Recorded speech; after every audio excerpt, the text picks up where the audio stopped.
Chapter 1: The Origin of Christmas.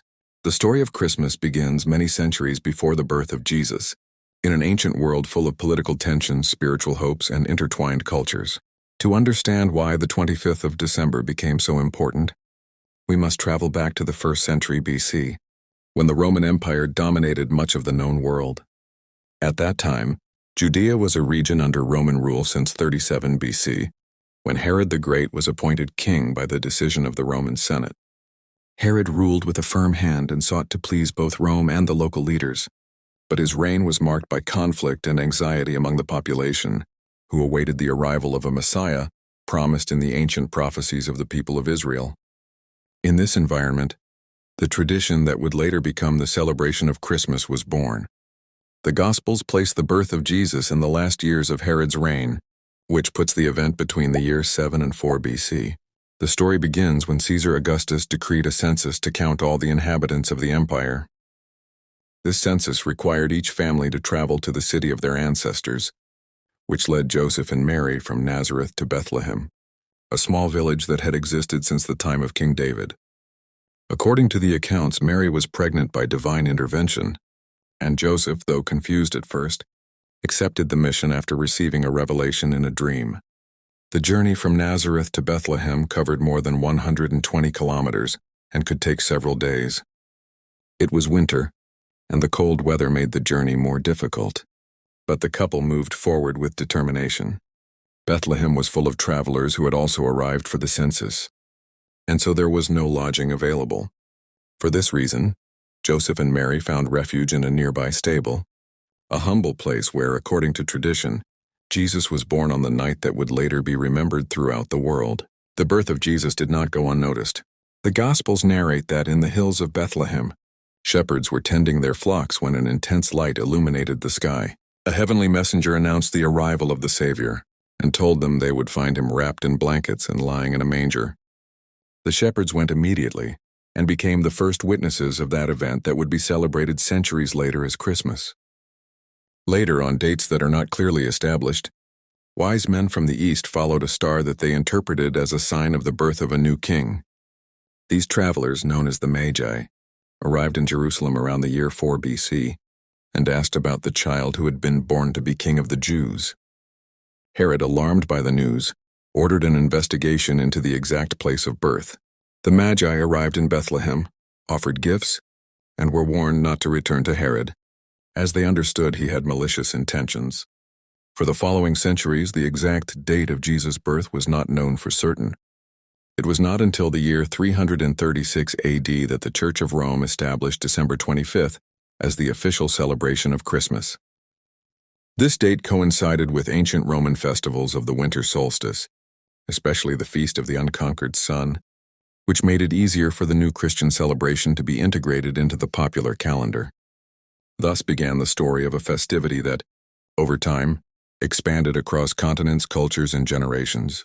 Christmas was transformed into a symbol of faith, hope, and unity, but its origin remains rooted in those cold days of the 1st century, when a humble birth in Bethlehem changed the history of the world forever. Chapter 2: The Journey to Egypt and the Early Years.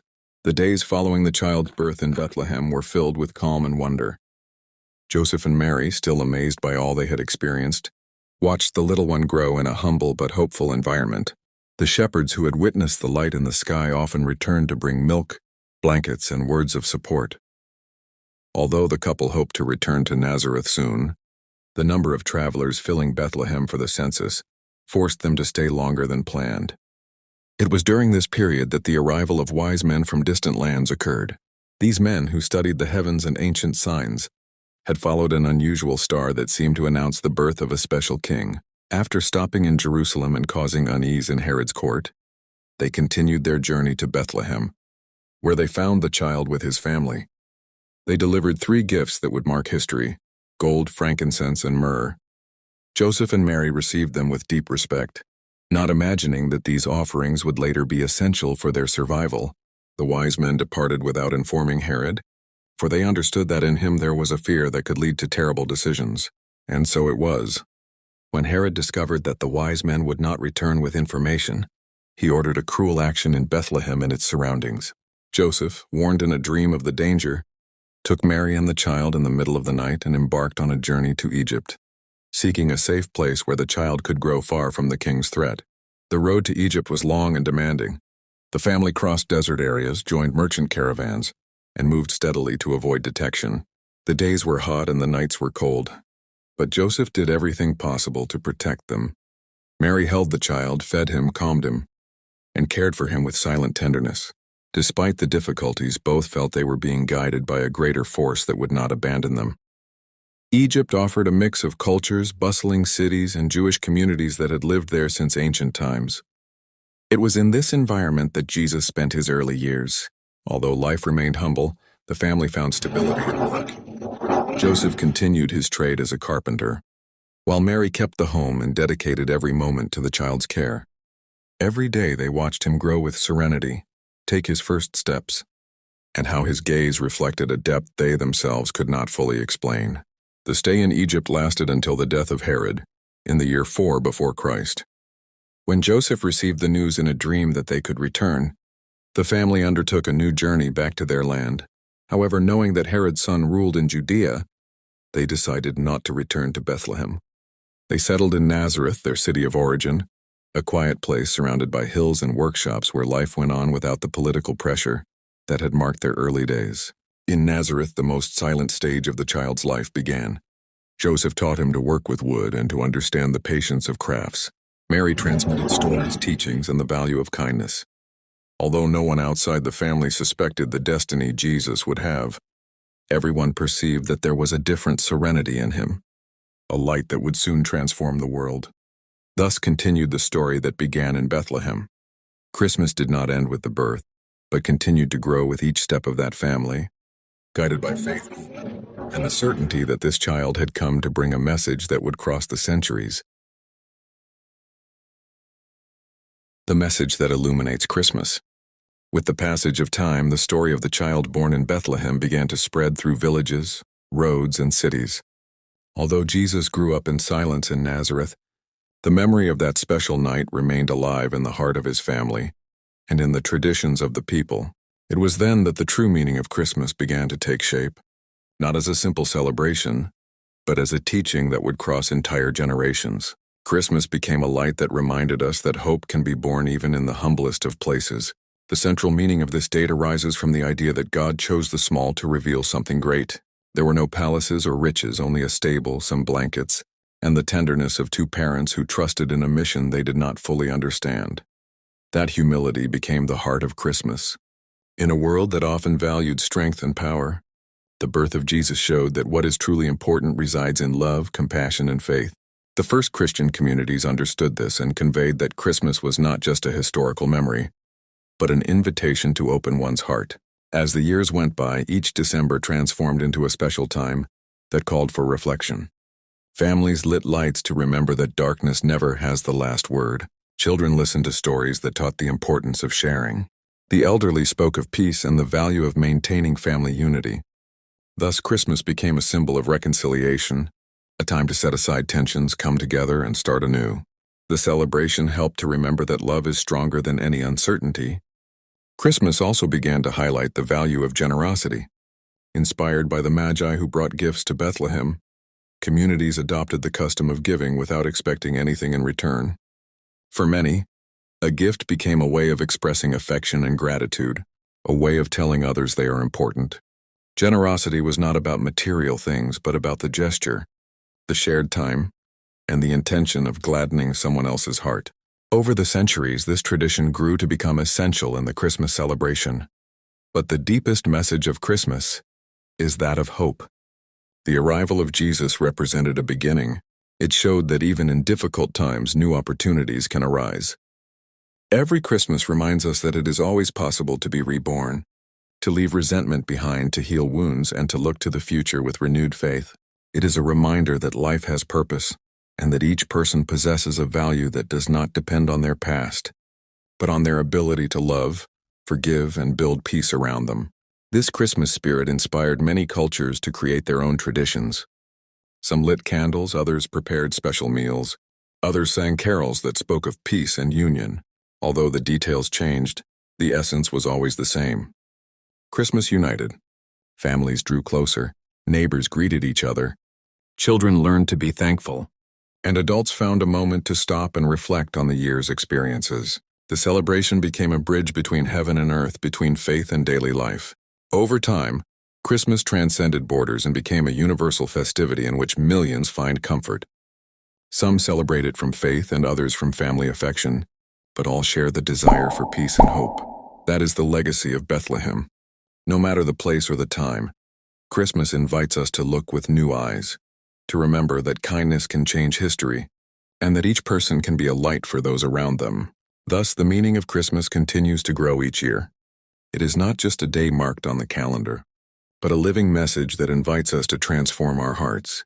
Christmas is love, it is unity, it is an embrace that crosses generations, and an eternal reminder that there is always room for light, even in the darkest moments.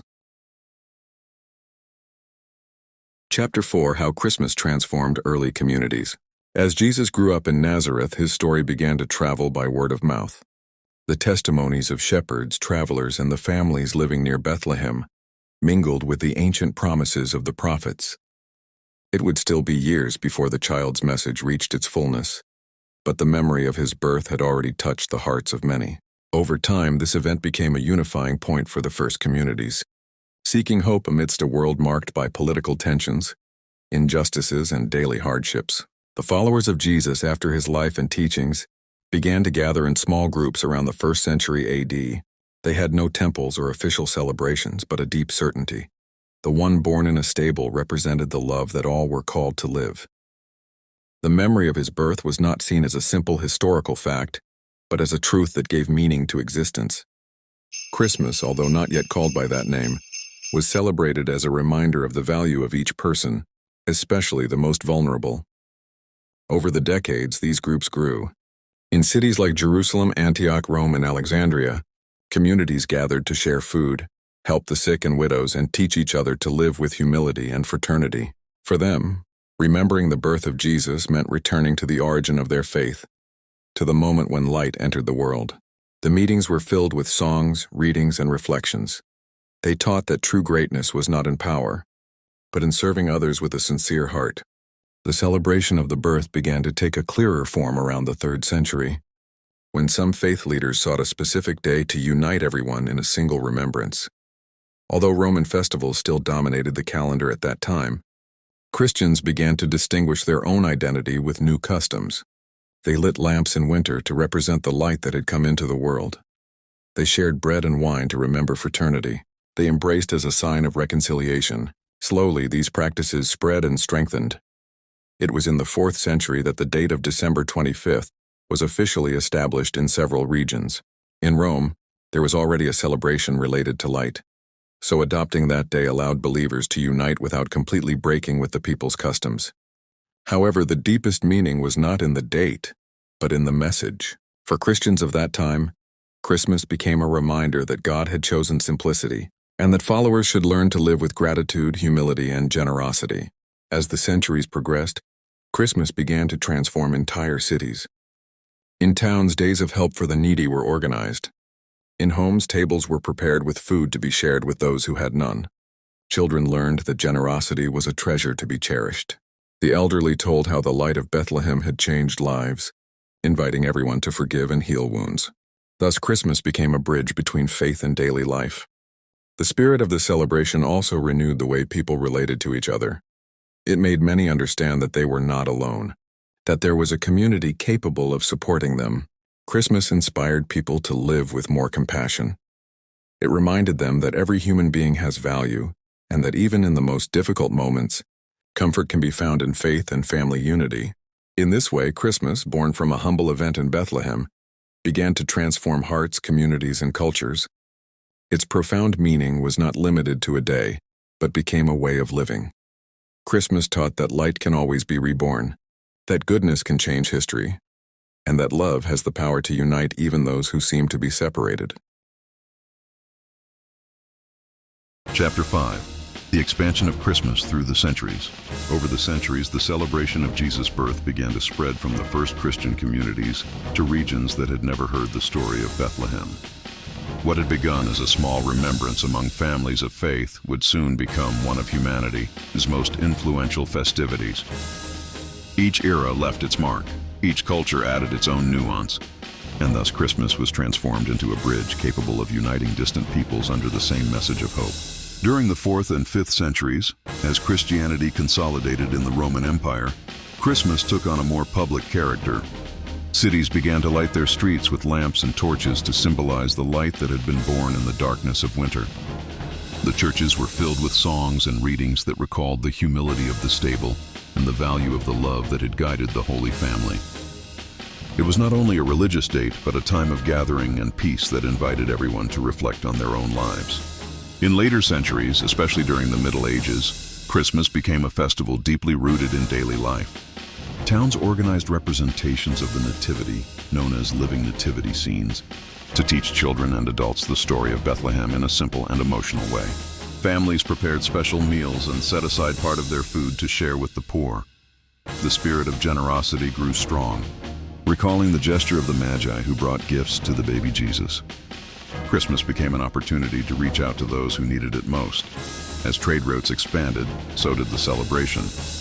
Travelers, sailors, and merchants carried Christmas traditions with them to distant regions. In each territory, the festival acquired unique colors. In Northern Europe, wreaths of green branches were added as a symbol of life that remains even in the cold winter. In the Mediterranean lands, songs arose that spoke of peace and family. In more eastern regions, stories were incorporated that mixed local customs with the message of Christmas. The story of Jesus' birth was adapted without losing its essence. During the Renaissance and the following centuries, the celebration took on a more artistic and cultural character. Painters, musicians, and writers began to create works inspired by Bethlehem. European churches and cities organized concerts that filled the streets with songs of hope and unity. Christmas was transformed into a moment in which beauty also had a special place. Families gathered around stories that reminded them that, in the midst of a changing world, the light of the birth continued to be a refuge for the heart. With the arrival of modernity, Christmas reached a global dimension. It was no longer limited to Christian regions. Many cultures adopted it as a celebration of peace, love, and family union. The lights in the streets, the gatherings in homes, and the desire to share became universal symbols. Although each country developed its own traditions, the central message remained intact: to remember that humility, kindness, and hope have the power to transform lives.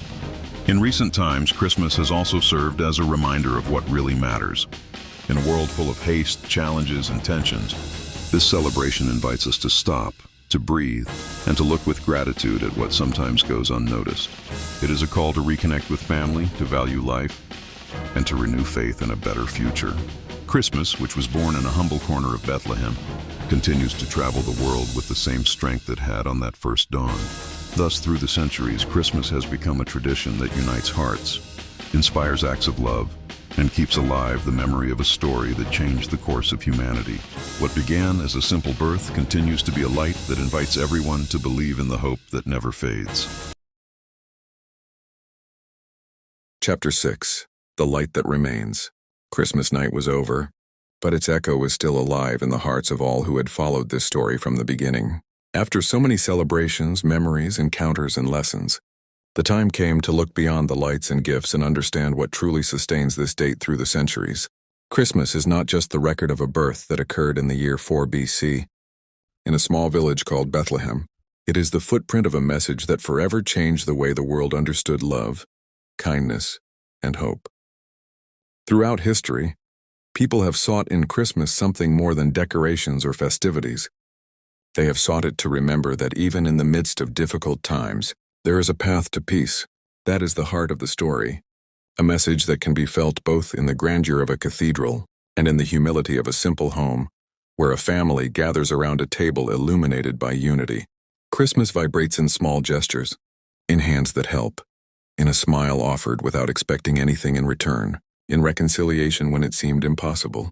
The true meaning of this celebration is revealed when we understand that the story of the birth is not an ancient tale kept in the pages of a book, but a constant invitation to light a candle in the midst of darkness. Every year, December awakens that spark that reminds us that we are capable of starting over, of forgiving, of caring, and of being better. Christmas takes us out of the daily noise and returns us to the essential that we so often forget in the rush of the modern world. It is also an opportunity to value those who walk with us. Sometimes we think Christmas is about receiving, but the true greatness lies in giving, in sharing who we are and what we have. It doesn't matter if it's a hug, a comforting word, a plate of food, or a few minutes of company. Christmas transforms the simple into something sacred. Where there is love, where there is compassion, where a new hope is born, there is the spirit that makes this date an unforgettable moment. Over the years, many have tried to reduce Christmas to a commercial event, but its essence remains intact, because it does not depend on what is bought, but on what is felt and offered with sincerity. Therefore, this final chapter invites us to remember that Christmas is a bridge between heaven and earth, between the divine and the human, a reminder that even on the coldest days, a warm light can burn to guide us. As this story concludes, the characters who have accompanied us discover that the greatest miracle of Christmas did not happen only in that ancient stable, but happens every time someone decides to sow peace where there is conflict, kindness where there is indifference, and solidarity where there is loneliness. That is the legacy that travels from generation to generation, and that keeps the celebration alive year after year. Thus ends this story, but Christmas continues in the life of whoever decides to embrace its purest meaning. Because Christmas is not measured in dates but in transformative gestures. It is not kept on a calendar day, but in a heart willing to light the way for others. And as long as there is someone who keeps that flame, Christmas will continue to be a promise of love, humility, and hope for the entire world.